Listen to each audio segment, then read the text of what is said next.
குரோம்பேட்டையில் இந்து திராவிட மக்கள் கட்சி சார்பில் கோவை மற்றும் புல்வாமா பகுதியில் குண்டுவெடிப்பில் இறந்த ராணுவ வீரர்களுக்கு வீர வணக்கம். புஷ்பாஞ்சலி செலுத்தும் நிகழ்ச்சியில் இறந்தவர்களுக்கு கோயம்புத்தூரில் அரசு நினைவு ஸ்தூபி அமைக்க வேண்டும் என கோரிக்கை. தேசிய தலைவர் ரமேஷ் பாபுஜி.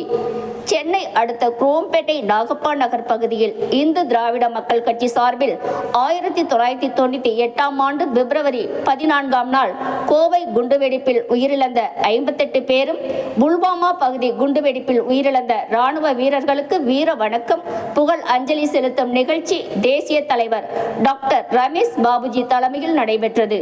இந்நிகழ்ச்சியில் நிறுவனர் ரமேஷ் பாபுஜி மற்றும் நிர்வாகிகள் மறைந்த வீரர்களுக்கு மலர் தூவி மரியாதை செய்து வீர வணக்கம் மற்றும் புகழ் அஞ்சலி செலுத்தினர். பின்னர் செய்தியாளர்களை சந்தித்த ரமேஷ் பாபுஜி பேசுகையில், கோவை மற்றும் புல்வாமா பகுதியில் குண்டுவெடிப்பு நடத்திய பயங்கரவாதிகளுக்கு கண்டனம் தெரிவித்தார்.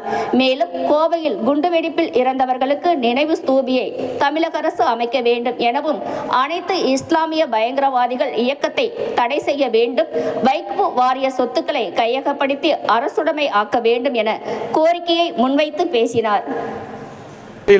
குண்டுவெடிப்பில் 58 பேர் படுகொலை செய்யப்பட்ட நாள். இந்த நாளை இந்த அரசு பயங்கரவாதி தினமாக அறிவிக்க வேண்டும். இந்த நாளில் நாங்கள் தொடர்ந்து இந்த அரசுக்கு கோரிக்கை வைக்கிறோம். கோவையில்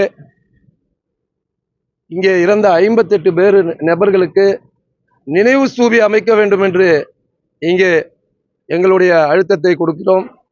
விரைவில் கோவையில் அரசு நினைக்கக்கூடிய இடத்தில் நினைவு ஸ்தூபி அமைக்க வேண்டும். நினைவு ஸ்தூபி செய்திகளை உடனுக்குடன் தெரிந்து கொள்ள நம் மக்கள் செய்தி சேனலை சப்ஸ்கிரைப் செய்யவும்.